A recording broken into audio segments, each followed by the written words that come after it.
شهدائي كربلاء والشهداء Azerbaycan ve biyakki Fatihati ma'as-selam. Dolanım boynuna Karabağımda, düşman at oynadı Araz boyunca. Kalbim kan ağlayır bu genç yaşımda. Gel boyuna kurban ay vatan ol. Kalbim kan ağlayır bu genç yaşımda. Gel boyuna kurban ay vatan ol.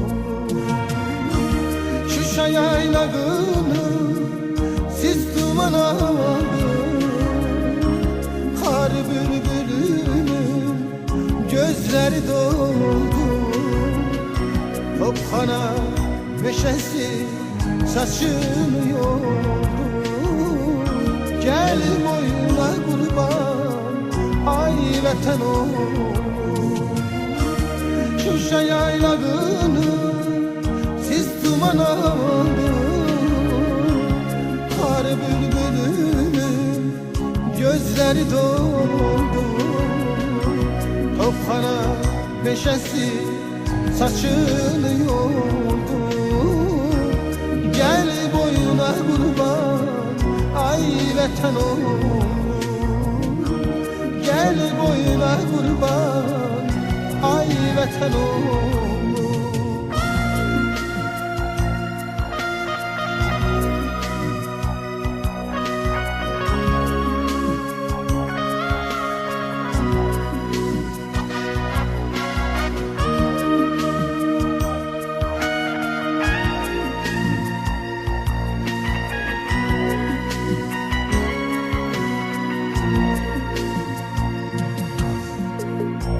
Dövran başımıza neler edilir. Gel boyuna kurban ay vatan ol. Göycem Zengezur elden gedildi.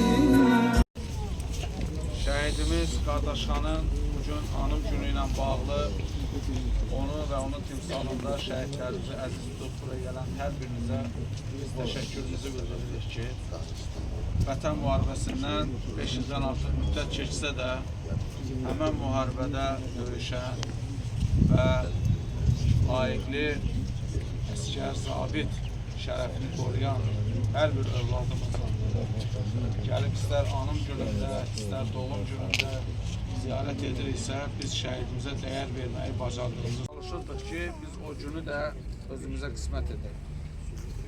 Allah ulu öndərimizə qəni-qəni rəhmət eləsin. Allah bugün bizə layiqincə rəhbərlik eləyən İlham Əliyevi bizə çox görməsin. Məhz onların sayəsində Azərbaycan milləti, Azərbaycan xalqı bir dövlət olaraq, bir millətlik güclü orduya da bildik. Övladlarımızı o torpaq uğrunda hər an canından, qanından keçməyə hazır olmağa, biz onları böyütməyi bacardıq. İndi bugün bir şəhidimizi anırıq, ailəsi buradadır. Mən istər Elxan Ataya, istər onun anasına təşəkkürümü bildirirəm. O cümlədən bütün şəhidlərimizin ayrı üzvlərinə, qazilərimizin ayrı üzvlərinə, döyüşən hər bir övladımızın ayrı üzvlərinə təşəkkür edirik ki, biz o övladları vətənpərvər böyütməyi bacardıq. Bizim məqsədimiz bütün qonşularla sülh çərçivəsində yaşamaqdır. Amma biz millət olaraq, dövlət olaraq tək Ermənistana deyil, onu dəstəkləyən o diasporasıdır, onu dəstəkləyən digər ölkələrdir. Bütün dünya sübut etdik ki, Azərbaycanla zarafat eləmək olmaz. Biz millət olaraq özümüzün həm gücümüzü göstərdik, həm də sülhsevər xalqımız.